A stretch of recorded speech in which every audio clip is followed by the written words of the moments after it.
student two. Yeah. No, wait, Starting to back get up. interesting.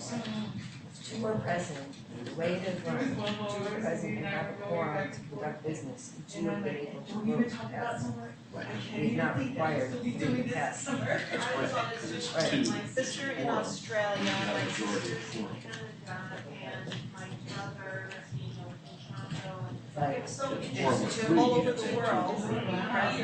Interesting family. That's my son and my son In is. Belgium. because I think you have them all available. Or Zoom, they just can't, we're trying to minimize the people who have to be physically present in the So, space. like, you know, Belgium is So, we're four people, No, we're learning from each other. this has been a risk all along, People are saying it's that not you'll wind up with votes that are two and Right. two. here, they're looking at us. So then can we let the rest of the council members So, break the tie? I mean, probably just not have to say until somebody contests it. But the problem is there is a ballot. Yeah. Usually after this. Before you force yourself to have four Shut down usually I would just say, let's, you know, unless you're And experienced. she said, I was texting her. Next meeting is the budget. So we are being Yeah. an Yeah, American. we don't before May's production. May. Ken May. Since they're taking care of the I was like, oh, man. So that 10% first stops here, you know, right? Yeah, that's why I brought up her flyers. And then from here, we send They them. go where she She needs to go tonight now. Yeah. Test. They don't necessarily know how to access or. I wonder if you have been mentioned something. We have some seniors That people live could, on senior living. you know, Technically, it's always built as a workshop. that's right, that's right. So if they don't vote, They're They're two, remotely and to have working. all of it They're done, not doing any and face-to-face, so there's people no know way what to the help those recommendations seniors. are. And what's really bad is it's in the Accelerated. seniors, it's in the senior living facilities. we're hiring. Terribly. I was reading the. Cindy. I got a call There would yesterday be no from, questions or comments in the police info officer back in adverts, so. Cold Springs. No, that's just. But I guess We're being the keep government track. went out Right. to one of the Appreciate that. facilities, assisted living facilities, and was talking to some of the patients, realized that some of the patients were having symptoms similar to the coronavirus, so they called That's a, CNS. that's a good idea. The facility was like. We had them, but they were our, They they wouldn't were let a me help giveaway them. that we've been putting out for years. So Wow. now in the process. So, and luckily, we had just Everyone calls me, yeah, but DCF doesn't like for them, all health broke loose. you know, Optum So likes they, them. alright, So but. Optum is, which is I was like, living I right can there. sell this for $50. And I have some other people in my building. Trying times, that that's I for work sure. with everybody. Like, She really, the attorney general is gonna, they have to come out. I think that a lot of it is that people don't know. I think that their dilemma is it probably has to be legislative. Oh, they don't know the answer. No, How they can the never. government- They never- Anyway, and this is only I gonna get worse. I wish I could, I honestly wish that it was because of this situation when I was with them, Right. but they've never, I mean, When we were doing that, Monica, oh, it was awesome. yeah, it's not. And then this whole thing that we're doing, The question is, so sunshine or for report purpose? I don't know if this is each CSC. Yeah.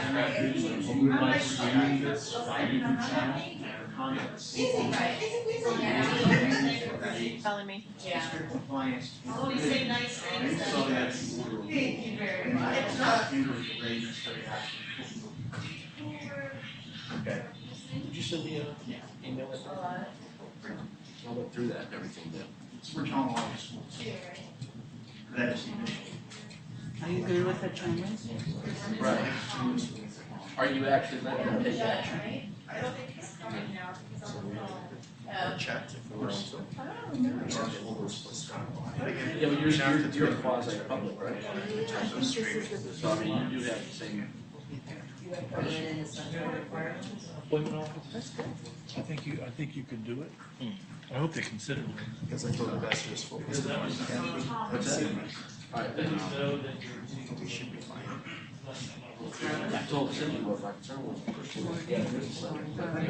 Good, yeah, that's fine. It looks like you did not see And I that. People that are, I think this makeup I know is not good because I look more tired. Well, I am tired, but it's for a job. Makes it worse. I think so. I have to go back to color. Stop brown shit on my eyes.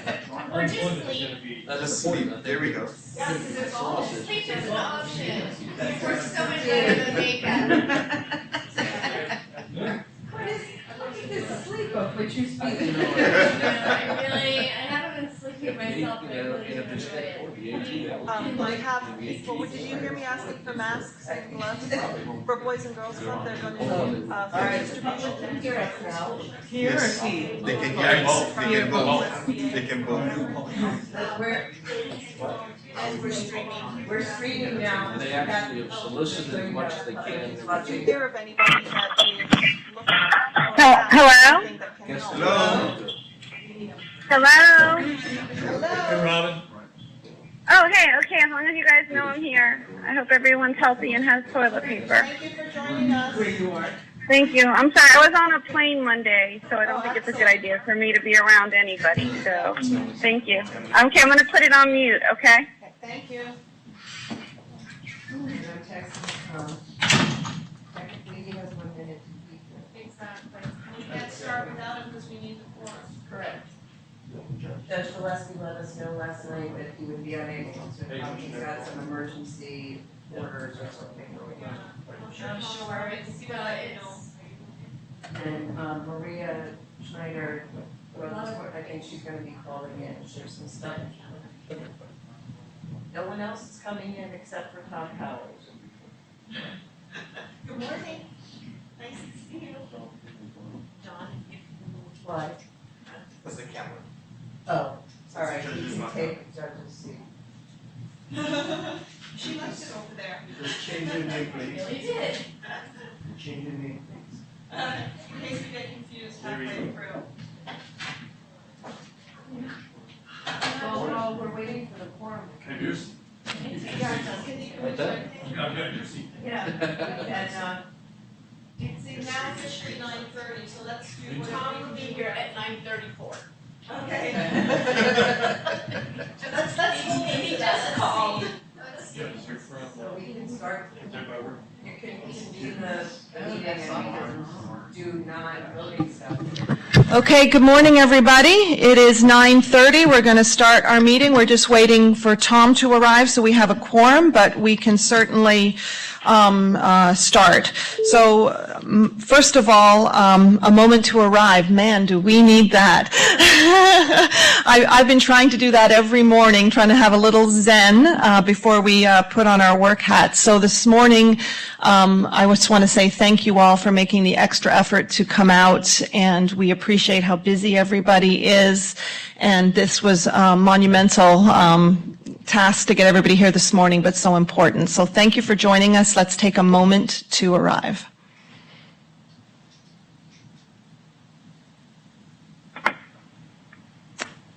Thank you, everybody. Our mental health is one of our most precious things, and we all need to really guard our mental health in this time of crisis and for everybody around us as well. So I know everyone's saying it, but be kind to each other, and we're doing the best we can everywhere we go. So, Cindy, do you want to?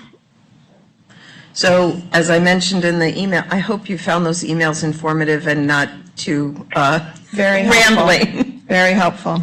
Trying to keep you informed during these interesting times. So I'm going to skip the good of the order, except as you saw, our soon-to-be award-winning CAFR at your desk. So while you're home, while you're working from home, something to add to your reading. Help you to fall asleep. I'm going to try that. The one thing that I will let you know, talk about is the Deerfield Beach High School update, which is both a good and bad story. We were really part of that recovery effort. As I had told you before, we had been working with the principal, We have been working very well with the Broward Behavioral Health Coalition, had been part of pulling together weekend opportunities for the young people, although they weren't really taking advantage of it.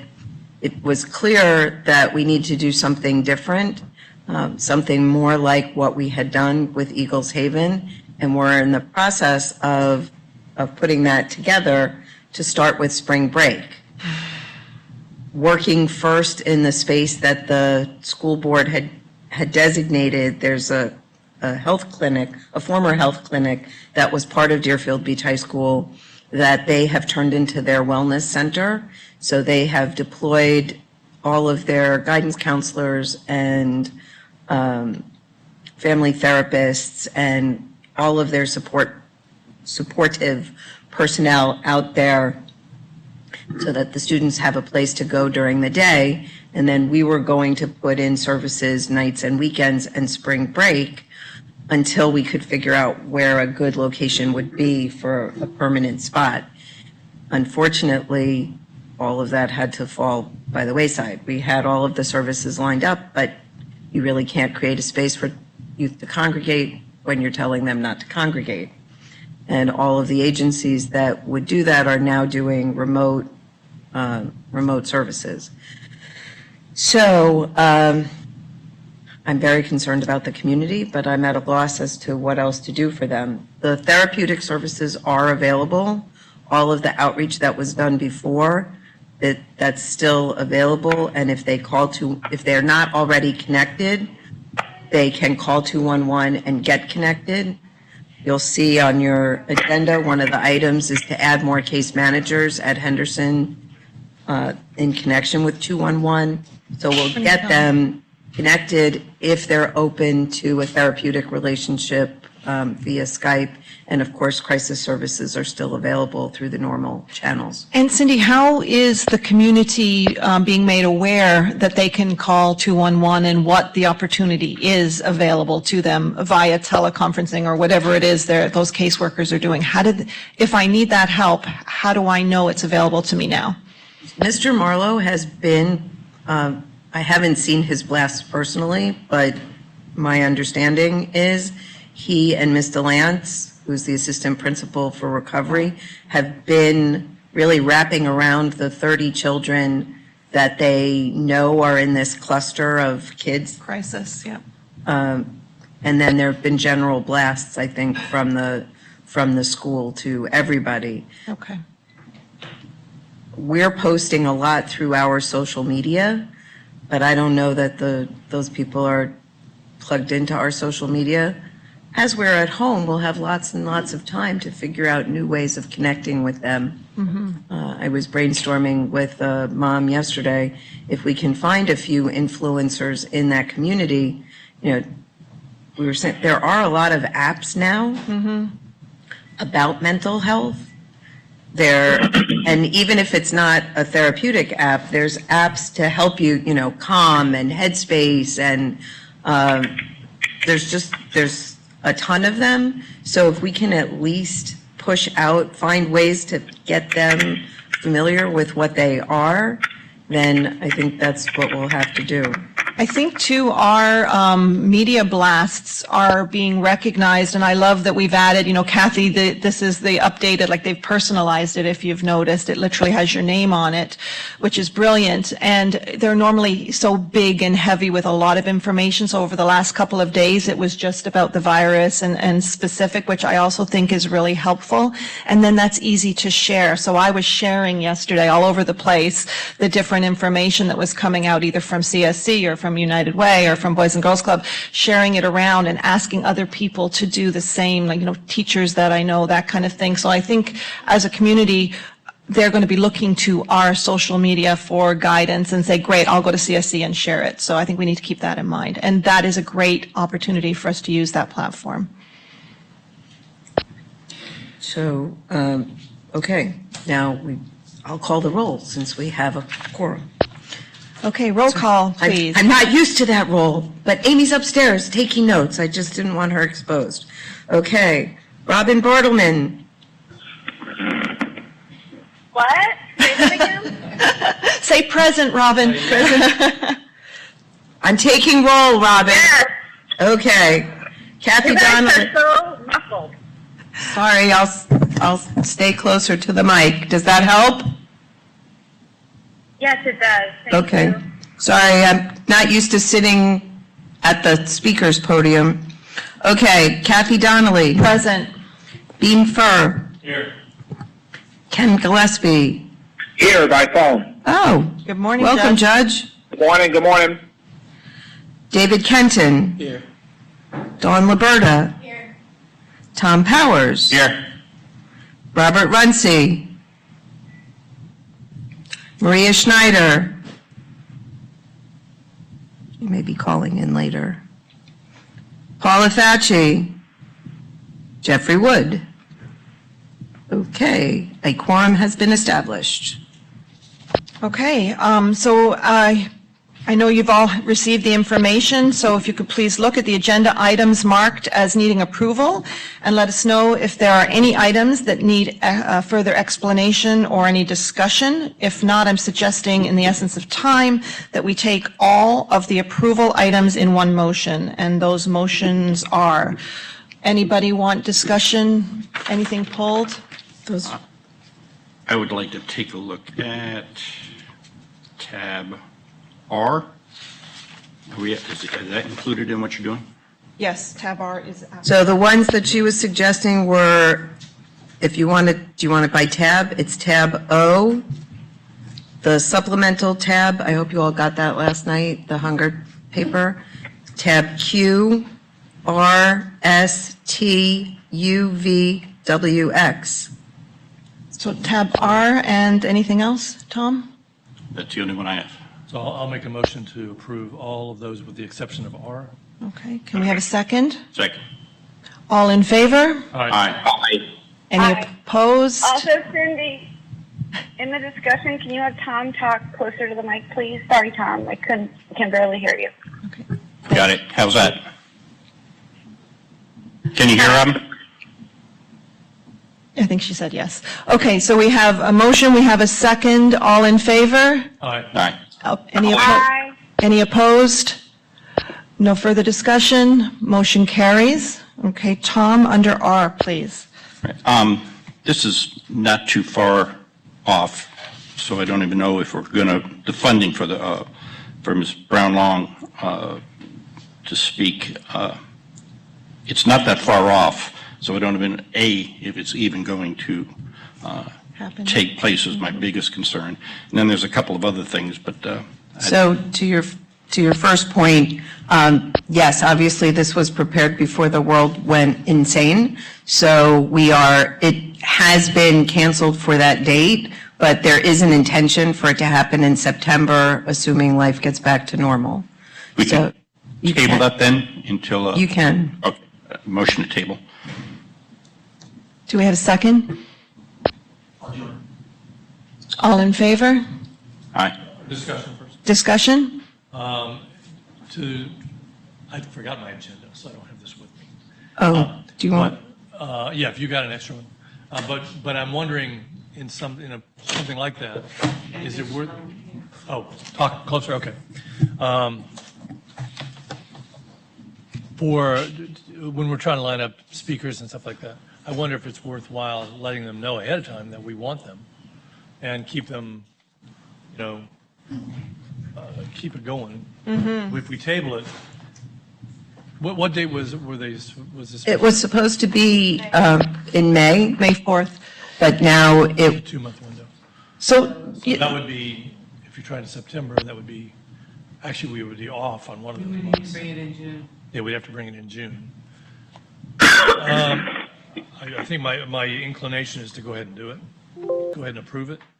And then we can always take it back later if it's just not happening. so Cindy and I did discuss this. I pulled it too yesterday in my discussion with Cindy, why would we spend it? And she explained, it's, we don't have to.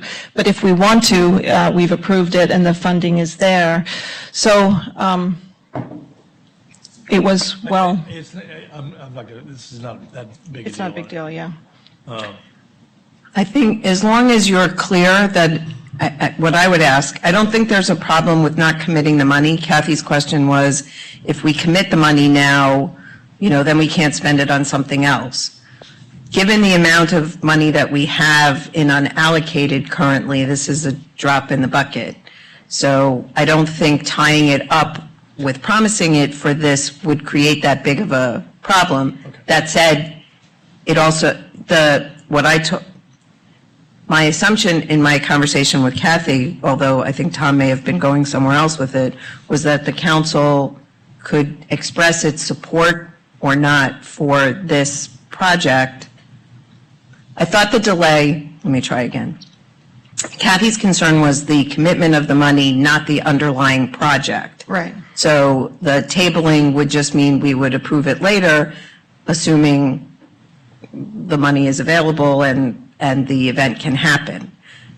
If there's another reason for tabling it that you don't want it to happen at all, then that would be an important thing to know, because otherwise they're going to proceed to schedule it at the next available opportunity. That's kind of right. So. Right. Motion on the table, do we want to address that first, or do we want, yeah, I do have other concerns. I do have other concerns Okay, that so that I then- have concern with. Number one, I don't have all the information in this that I think I want to know about. Number one, it seems like I don't know if there's any other speakers at this event, and if not, it seems like it's a one-sided discussion with a predetermined outcome. Is kind of what I saw by this, number one. And number two, I don't know the speaker, but from what I see, she is an author and a speaker.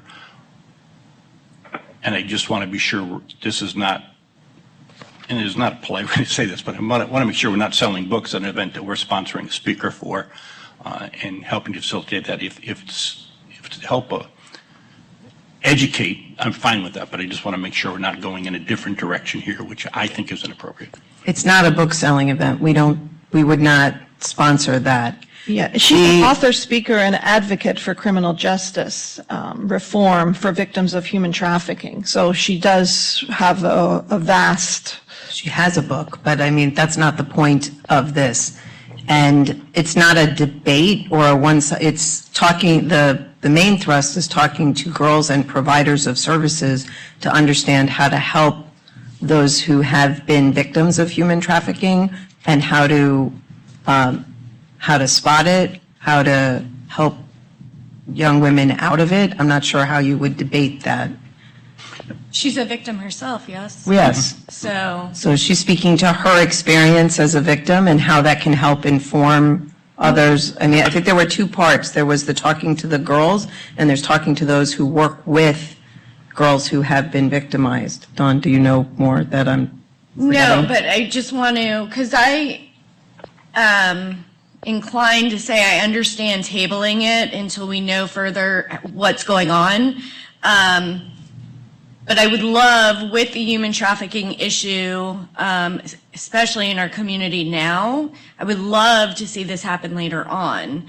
And I do know that she's a victim herself. And my understanding is there's other people in our community that's kind of going to be involved in this as well. Oh, yeah, it's the girls we have helped birth and supported the Girls Coordinating Council and the Human Trafficking, the STARS Committee. I forgot what that stands for, but you had them present a while back. Right. So they're the ones who are the leads on this, and they have been gathering different funders to support different parts of it, and they've asked us to sponsor the speaker. So it's a community-wide Right. thing. You've solved my biggest problem. My biggest problem was I wanted to make sure we weren't part of a book-selling project here, and you've assured me that we're not, and I'm okay with that. I live to serve. So with that, I would recommend we go ahead and I'll withdraw my motion to table. Okay, so we have a first, we have a second. No, we don't have a motion yet. Oh, a He new withdrew the motion. motion to table, now you need I'll make a motion to a motion approve to our- approve it. I'll second it. All in favor? Aye. Aye. Any opposed? Aye. Any further discussion? Motion carries. Thank you. Okay. So under tab O, Can I have a motion, please, to approve the February 20th, 2020 council meeting minutes? I think you did that in the big consent. Yeah. In the big consent? Okay. That was in my motion. Yeah. Okay. Oh, perfect, okay. So Cindy, back to you. All of the things that needed approval now are done. The only reason to stay the only thing left is to discuss the delegation of authority to the executive committee. I did not include that as an approval because I thought that deserved a little discussion. Gary and I have been going back and forth quite a bit. I wasn't sure if this meeting was going to be allowed to happen. I'm not sure what we may be called upon to do in the next month and whether or not we'll be able to meet a month from now. It's all a little confusing, but I'm trying to plan with an idea that we may be told that we have to shelter in place. And if we're told to shelter in place, then I couldn't even get this many people in a room. But there may be action that needs to be taken. As it stands right now, although Jeff and Gary were reviewing some new guidance from the governor, based on the sunshine statute, I have to have 6 people physically present in the room for action to happen. Then other people can call in, but without 6 people physically present, we don't have a quorum. Our executive committee only requires 2 people to be physically present. Everybody could call in and listen and express their opinions and their views, but I would only have to get 2 people physically present to make something happen. So I was suggesting that as an option, and I wanted to see what you all thought about that. I'm good with it. The only thing I would request is whatever it is we're going to be discussing, go out to everybody first. Oh, yeah. So that they can weigh in before we're asked to make a decision. We always, always for every committee, the packets go out to all of the council members, and all council members are not only allowed but encouraged to attend. And I would expect we'll set it up by Zoom or Skype or GoToMeeting, whatever methodology we have, and everybody would have an opportunity to weigh in and discuss. But Gary was saying he thinks we have to limit the actual voting to the 4 people on the executive committee, which would be Kathy, you, Tom, the judge, and Beam. Following sunshine, is there a way for the rest of the board to, I guess they could. They can convey their positions with you, and then at the public meeting, they can. They have to convey it at the public meeting. They can't convey it ahead of time. They can't do those kind of things. They do need to convey it at the public meeting, but they can do that by telephone. Okay. Okay. Beam? Are you also asking for other authority? Other authority? Because I know, I will tell you, almost every city has done this. County's done this. We've done it to Bertha. We ask for whatever's going to be done to tell us ahead of time, but for this same exact reason. You've seen most every city has given their manager the same authority because we don't know, just in case. So the concern I have, and I did not get a chance to talk to Gary about this, our statute specifically says that I only have up to $5,000 of spending authority unless I'm allowed to spend whatever you have actually authorized to be spent. Other than that, I can spend up to $5,000 without your prior approval as long as I tell you at the next opportunity. But that's actually in statute. So I think you would have to, I don't know. Can I ask a question, Cindy? Get around that, Gary. Yes, go ahead, Robin. Is there a way we can make a motion to give you greater spend authority at this point as an emergency, like in an emergency situation, and give you spend authority? I guess, I don't know that you could, What we've done on something, just a thought, and then Gary can comment.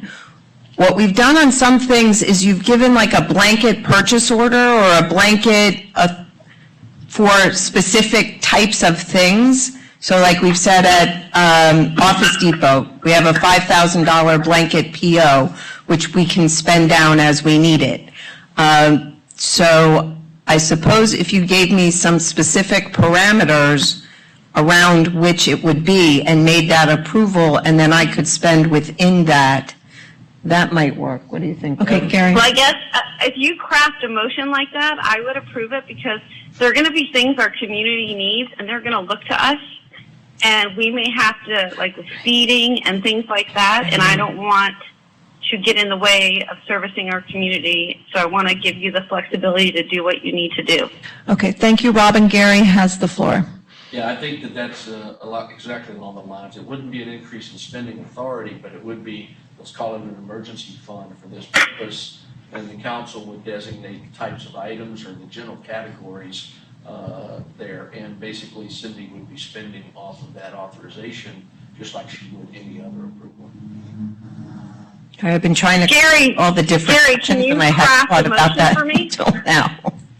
Well, before we get there, Robin, can I just, let's have some discussion about what you think those items would be, because that way, that's part of the challenge, is trying to figure out what's our lane and how are we most helpful.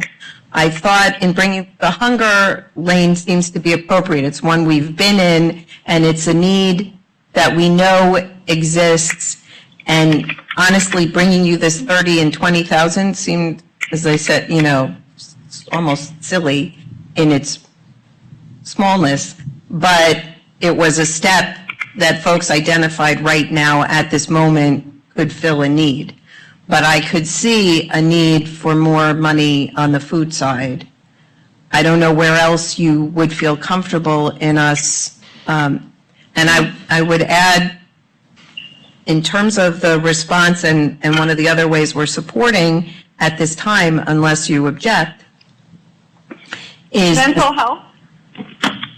But the mental health, we could expand the contract with, right now, there's enough money in the Broward Behavioral Health contract, though that could become exhausted. All of our providers that do mental health services or family support do still have their contracts in place, and we've made provision for how to pay them remotely. Monty and I and her Cracker Jack team, what you don't realize is even though we pay the providers electronically right now, they still present us with physical bills with all the backup. Overnight, they created, actually within 2 hours of my saying we need to do it now, they figured out how to do it now. So we can get the bills from the providers electronically. We're working on how to get the authorization from you guys to pay. So if for the EFTs, we get that, there's a report. Right now, you sign a hard copy report. The thought is we'll email it to two of you. You can sign it and either scan it and send it back or give your authorization by email so that we can pay the providers. We already have the ability to pay staff remotely through ADP. So I'm sorry, I was kind of rambling. Go ahead. All right. I was just going I want to go a little further into the discussion. Okay. Because we could sit here for hours trying to figure this out. We could. But I just want to be clear. As long as we do, if we do have an executive session, we can do this, we can do all of this. If there's something comes up, we can do it through an executive session. Just a couple of us can be there. And I'm going to be here. I'm not going anywhere. I'm sure you guys are probably. But we have to be realistic. We could get sick, so we might not all be there. That's my concern. We don't know we all feel invincible. Yeah. But we could not be able to leave our houses. Yeah. Because either through order yeah. or because we're sick. And so I'm trying to create as much redundancy as possible. Mm-hmm. Mm-hmm. So for the motion, if you can, I think if you want to do something like up to $200,000, $300,000, $100, whatever, for hunger, Any other areas that you feel like, I mean, you could also look, to Robin's point, at mental health. If for some reason we do need to expand those contracts sooner. I don't suspect that would be an emergency thing that would happen, because BBHC has deep enough pockets that they should be able to allow it to happen, and I could come back to you and say, this is where we're seeing, they've depleted it, we need to go for more. Well, right now, the community need is food, and then the distribution process is being stopped because we don't have gloves, we don't have masks for the volunteers that are going to, even workers, like Boys and Girls Club staff are getting paid, but you have to volunteer to go out in the front line and start serving food. So that's the big issue in the community right now, and also storage. But I think storage is going to be easy to solve. There's lots of empty buildings, ours included, could put food in. So, but mental health has come up again and again. We're already on our knees in crisis all over the place. This is just going to bring out the mental health issues. So, but food is top of the line, especially for next week. And I know we're addressing it in some areas, but I think we're going to get asked for more. Gary? Take your comment about the mental health. Okay, so we have Gary, then we have Tom, then we have Robin. Gary? Thank you. Yeah, I think that since this conversation is about, the dilemma facing. Talk into the mic. They won't be able to hear you. I think since this. It's not working. Conversation about the coronavirus epidemic and all that, you may want to be very broad in what you're talking about and tie it to that, so that if it's the executive committee or the CEO, that they have the discretion to use this emergency fund to assist children in our community in whatever they deem reasonable or necessary in light of this crisis. If we start to try to isolate different things, I'd hate for something to come up that we forgot or didn't mention. You were making it sound earlier like, I'm sorry. Okay, Tom, thank you, Gary. That broad. If we could craft something that says, in the event we can't get to, then fall back to just you or just whoever you're, because if you're sick, whoever your designee is and so forth, maybe build that safeguard in there that it should stay with the executive board, but if two cannot, then this is the next step. My other concern is I really want to be kind of cautious with this, because this is not a 2-month thing. There's going to be other legs to this thing where we're going to be asked for a very long time. The fear is that people are going to lose businesses, jobs will be eliminated, and we're going to have this is going to be a long haul, I'm afraid. And so we need to be cautious. Keep that in mind as we move along. Okay, Beam. I think somebody else was. Oh, Robin's waiting too. Okay, Robin? Yeah, I was going to say, I like Gary's idea. Look, we don't know what's going to come of this, but I'm happy having my kids home. But other people, the stress level in their homes and their unhealthy and unsafe homes, those children don't even have school to escape to. So I want to make it as broad as possible, because the stress level of our families is going to go beyond. And so whatever we have to do to help kids, I want to leave that open. I don't want to come back months from now when this passes and realize we didn't do anything because we didn't leave this broad enough to, like we had money sitting there that could have been used for something that we never thought of. So I would go with Gary's motion. And if you give me a number, I don't know what number you want to use, but who knows what's going to come up after this. Okay, thank you, Robin. David, did you want to say something?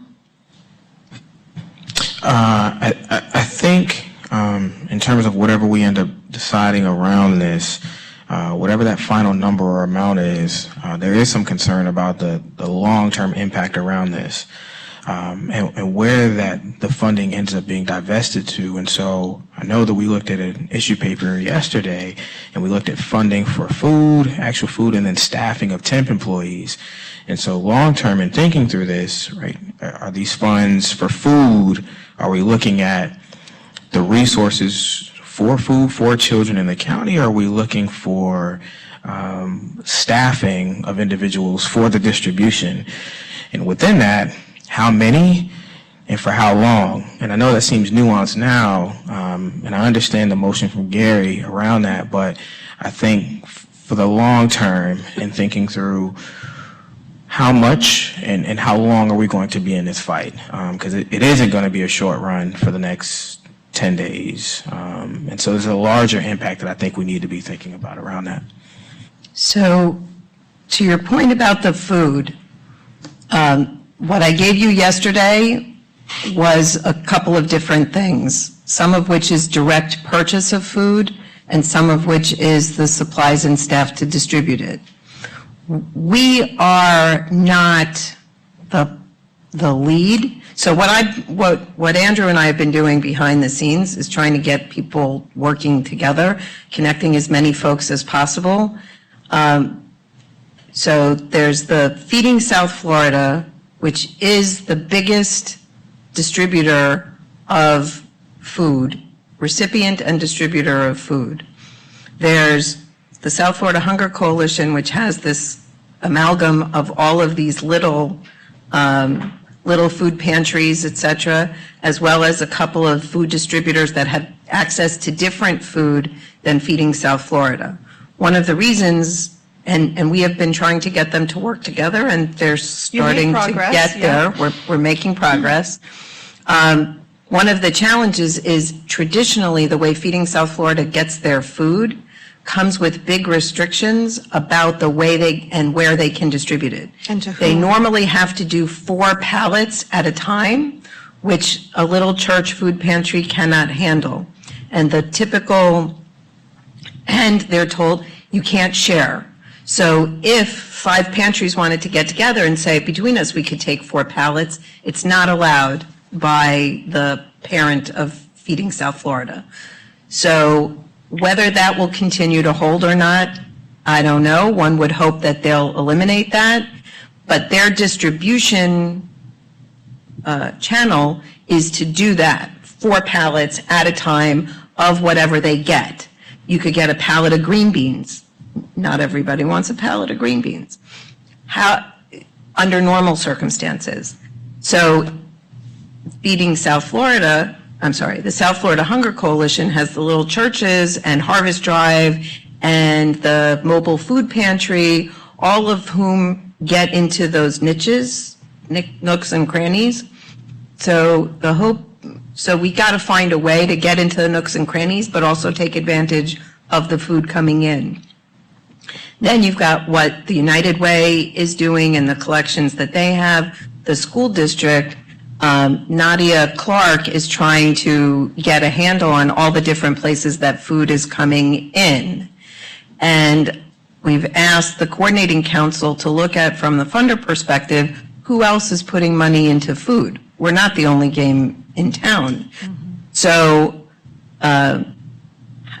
my goal has been to get this all working together in a way that then it becomes clear what the holes are that we need to fill. But we do know that people are a problem. And it can be, even though some of it is workers, paying people to do work is not a bad thing at this time when people need money. But they have to be able to do it safely. So it's all a bit, yeah. Okay. So I'm thinking along the lines of approve creation of a coronavirus response fund of up to $500,000, which could be accessed either through, preferably by the authorization of the executive committee, if that's impossible, through the CEO, the COO, or the chief program officer. Okay, Beam, and then Tom. I do think when we're thinking about food, what's coming up, our first response should be trying to get people on food stamps. That's the other part. That is the main thing. Correct. I mean, we can't have enough people.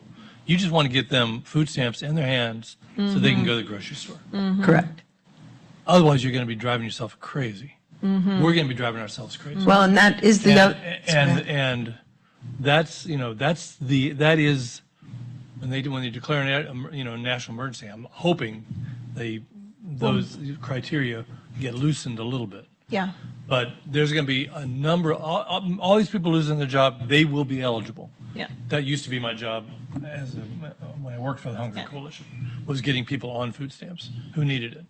And there's a lot of, Pride kept a lot of people off of it. But you'll see in this case, I think you're going to see a lot of people say, okay. So, And I think what we're doing here with this request today is filling the gap between when that actually happens, and there is going to be a gap. And that's our role, not to feed on a regular basis, but to fill the gaps as we go along. It is my part of that requires, and this is where we could be helpful, it requires navigation. Yes. It requires people to navigate where to go, how to go, what do you need to bring in, all those kind of things that people who have never applied need to know. And our staff now. are perfect for that. And that's the kind of stuff where if you're doing a PSA, you're doing stuff like that, putting it on Facebook, whatever, that information Will be priceless. Here's, Yeah. I think that's where we should be putting, as well as this. Right, that's also part of the confusion, is I expect that more significant systems are going to kick in to do what they would do. Right. Between food stamps and unemployment insurance, right? Those are your backups. Right. That's where I'm hoping the federal government would be putting their money, because those are systems that are in place. In place. They don't have to reinvent the wheel. They've got their screening criteria that they can work with. The part that the piece that may get lost, are the small businesses where they're an independent business. So the person who has a cab, that has been taking people to the port, et cetera, which has been closed down. Not necessarily Uber, but a regular business, but they don't have any employees. That hasn't really been talked about. The realtor, who is an independent contractor who has no employees, but they also... But they would be eligible for food stamps. And the food bank and, Feeding South Florida. And insurance is a tougher one on that. Yeah. Right. Food stamps is not. Okay, we have two more in the queue. Tom, you're next, then Don. Of the organizations we're talking, if we would just keep in mind, those that deal in smaller groups is going to be the smarter thing, because if we're bringing people together and sending them out into a population where they can pass this thing on, so the smaller spread out is going to be much better than the larger. Good point. Don? So I'm glad you brought up food stamps. I appreciate that for a moment. So yes, I agree. There is, a time frame in between being approved for food stamps that these families are going to need those food pantries. On the way here, I was on the phone for an hour with families just really in crisis at this point. And scared. I think a lot of it is they're scared, they've just lost their jobs and those things. The other thing I want to say is that because ESS will be shutting down their storefronts and their buildings as soon as I leave here, that is what I will be doing, to the public, everybody in the community is going to have to apply online. So we're working really hard on finding workarounds for that, because not everybody in our community understands, especially our seniors. So I'm going to be sending all that information out to you, Cindy. If you could then blast it to the board so they could blast it out to whoever they need. I want to make sure that everybody in our community understands that we're still there, even if the building isn't open, because I agree we need to get them on their food stamps so they can continue. Absolutely. And I also should point out Meals on Wheels. I have heard from Charlotte Mather at the ADRC that they've got a pretty good system right now still for the seniors. And Meals on Wheels is also helping here because of their knowledge of how to do that more mass micro distribution. So, but yeah, Dawn, we'd be happy to be a conduit for anything.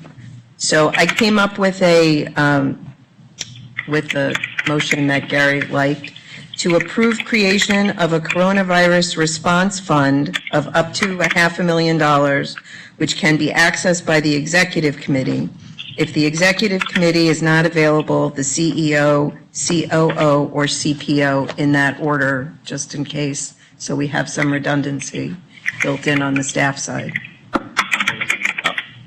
Ms. Potts, motion, I make a motion, go ahead and accept that. Oh, okay. All in favor? Aye. Aye. Any opposed? Any further discussion? Motion carries.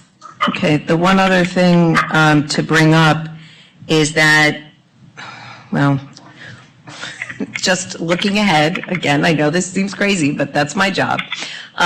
In April, we're supposed to make the awards for the Positive Youth Development RFP. The reason for that being done in April was so that we would have time to write the contracts before the school year starts, assuming the school year starts.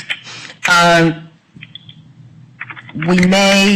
think what we'll have to do there is start negotiations to the extent that we can remotely before presenting it to you.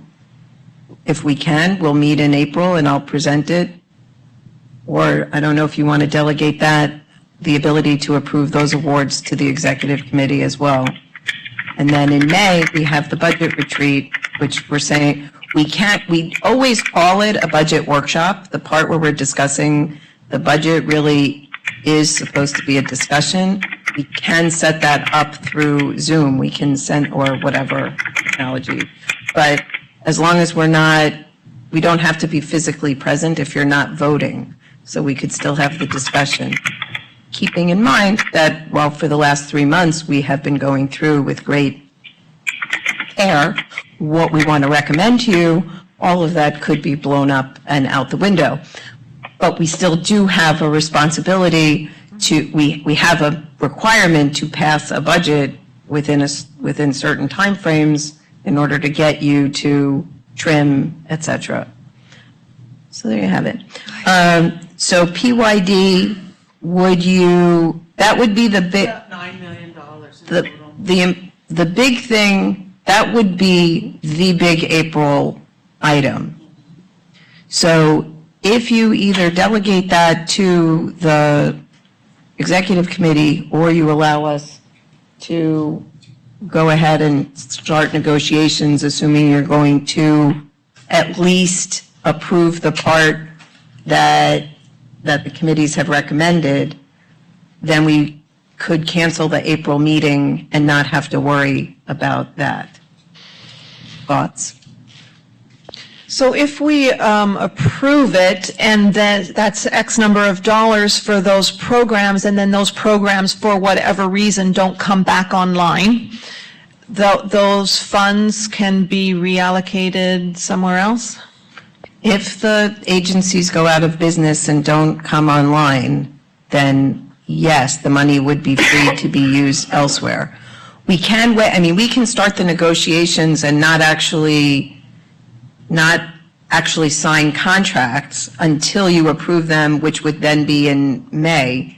That makes more sense to me. But it would at least not, if we have to wait until May until you approve them and then start negotiations, they won't have the contracts ready for people to hire and be ready to start recruitment in August when kids go back to school, God willing. Yeah. So So my opinion is we need to be ready to serve the public when they come back, to serve the kids. And, the RFPs, the process, nothing's changed there.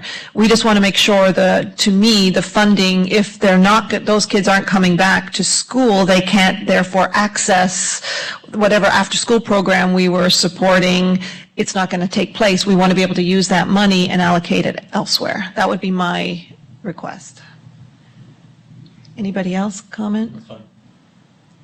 Okay, so we'll go ahead and negotiate, and we'll wait until May for the final approval. And again, no, I don't think so. Just Gary, we the don't? sense of the, Okay, no. I don't think so. It just takes things a little out of order administratively, but there's no commitment until the contract is signed. We generally don't like to indicate to them that they've got approval of a contract until the council says it's okay. But I think under these circumstances, they'll understand negotiating budgets and getting it ready, and so that when you vote on it, it can just be signed and all is well. Okay, Beam has a question, and then Monty. Beam, Yeah. Can you just give us kind of an overview of what's going on with? talk into your mic. Oh, sure. Can you just give us, I'll talk louder. Can you just give us an overview of what's going on with the child care centers in general that you're seeing? I'm sorry, After with- school? Has there been any, have there been any that have closed? Or any, the after-school? All of the after-school programs are closed. That's what I wondered. Okay. Yeah. There was some confusion because the school board had put out a press release that said about the spring break camps. And I thought the school board was running the spring break camps, and then we actually looked at the list and realized it was all the CSC funded programs. And none of them are operating. They can't. I mean, we can't responsibly ask people to congregate when we're telling them not to congregate. So the only one that is working that I'm aware of is the Y, which we specifically asked to open. The one in Hollandale? The Hallandale, Pembroke Pines, and Weston, I think? Weston, it's Yeah, Weston. for and the first Weston, responders. which we asked them to open just for first responders and the children of medical personnel, because we had heard from Aurelio Fernandez at Memorial that those people, obviously those people have to work. Right. And they have kids, that's a problem. So we asked Cheryl from the Y and the Boys and Girls Club both, because they have their own space as opposed to the school buildings, which were closed. And the Boys and Girls Club wanted to, but their policy is that if the schools are closed, then they are closed. So they couldn't do it. Their board said no. But the Y agreed, those three, they thought they could have 4, but one of the cities wouldn't let them. So those 3, to the best of my knowledge, are still open and willing to be open as long as they can. And child care centers in general? Child care centers, I've heard from the kind of a child mix. care workers, many of them are staying open. Right. It's these are business decisions that each agency has to make.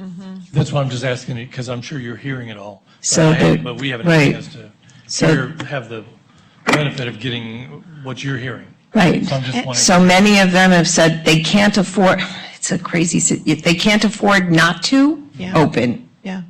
And that's where I think It's the we desperate may- folks are using those.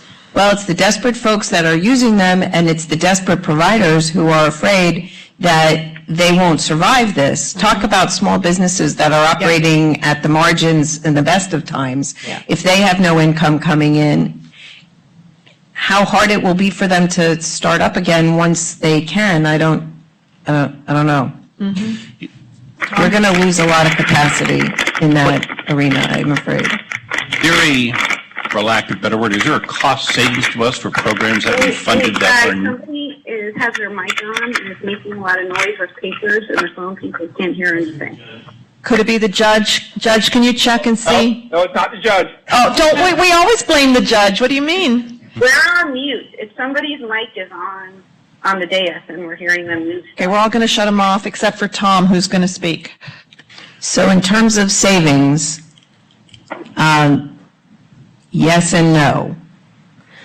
The commitment we've made to the providers based on policy that has been set by the council in the past is that we will pay them during this time, even if they're not able to deliver the service. We will pay them based on an average of what they were drawing down before, that will true up later to make sure that we've reimbursed them for the cost. We've kept them level cost reimbursement wise. So they're not to make a profit during this time, but we want them to pay their staff. I think philosophically where the council has been is we don't want to turn people into our clients. So there's really no point in saying fire everybody so that they can go on food stamps or unemployment if we can keep them going since we are a government. But we're only providing. So the pay, but where there are definitely savings is things like the value added that we have, where the after-school programs take kids on field trips. None of that is going to happen. Other pieces, many of the contracts have flex funds. There probably will be some savings there, but those flex funds are usually for things like helping with rent or the lights or, food, right? So it's different channels to get those emergency supplies to people.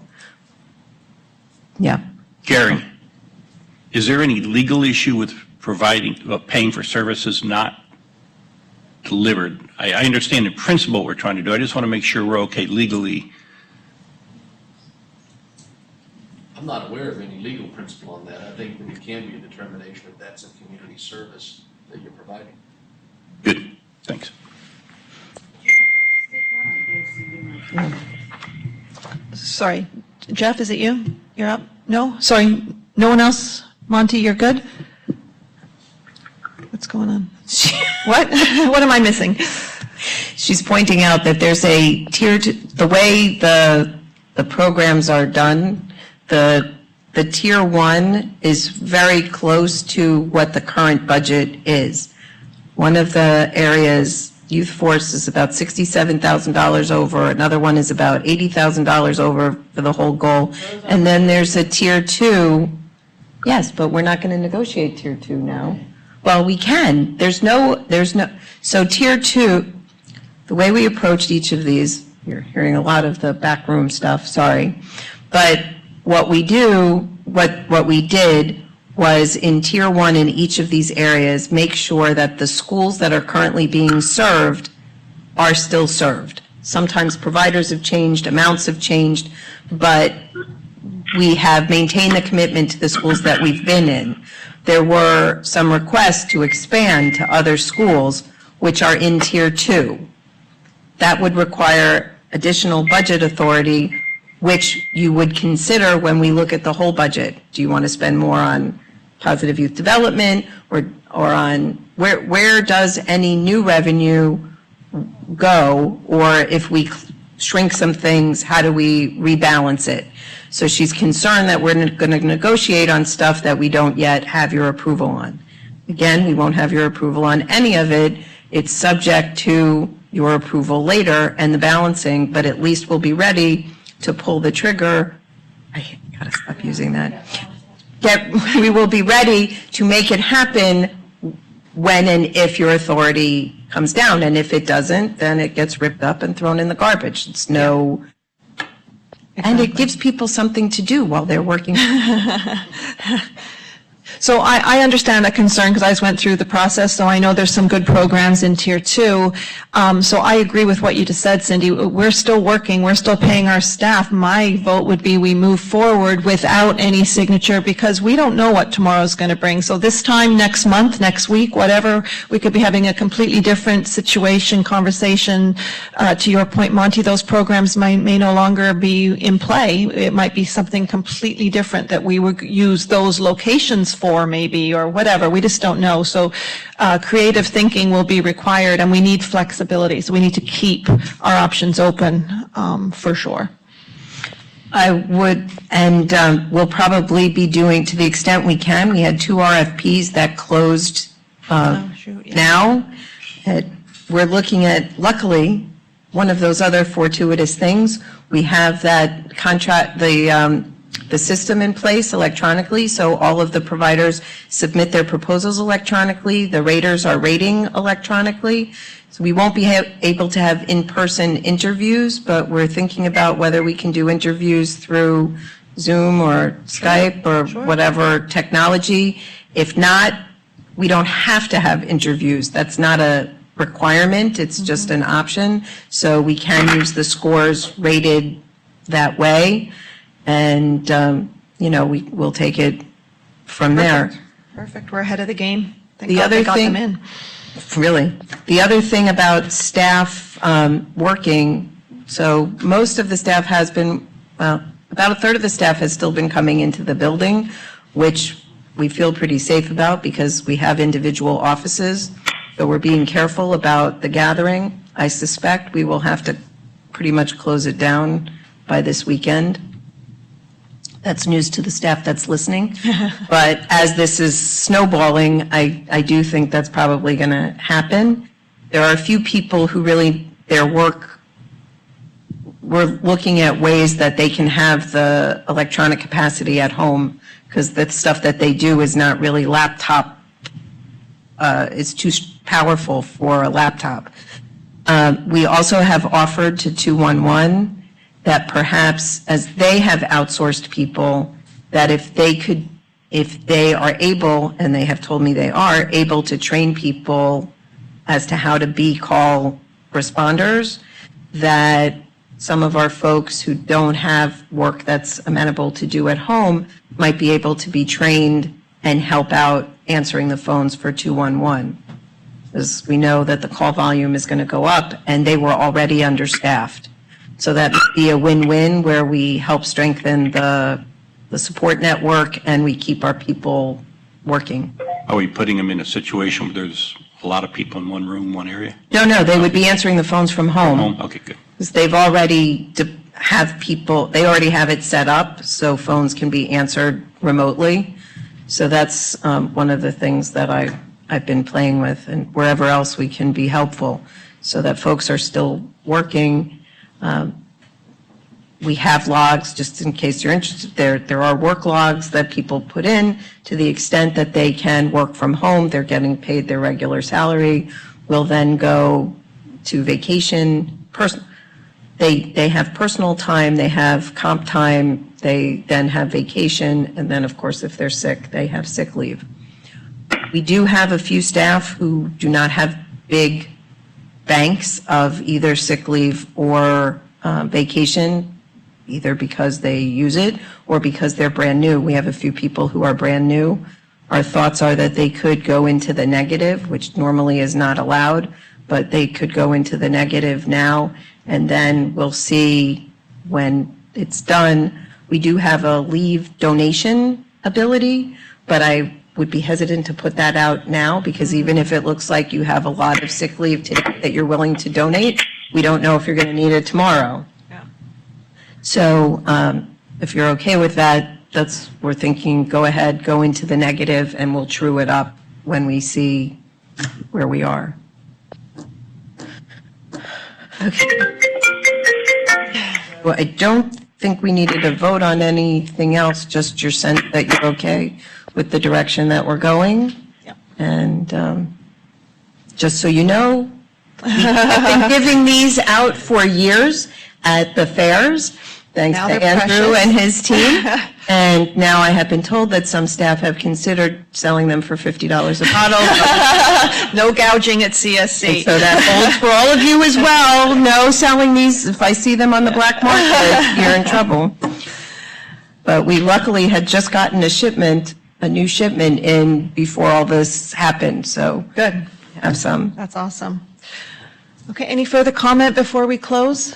I want to say again, thank you to each and every one of you for taking the time and for all that you're doing to support us as we go forward. Let's stay in touch, let's communicate, and stay safe. Meeting adjourned. Thank you, everybody. Thank you, Judge. I know that was your phone that went, too. Okay, guys, you too. Bye, Robin.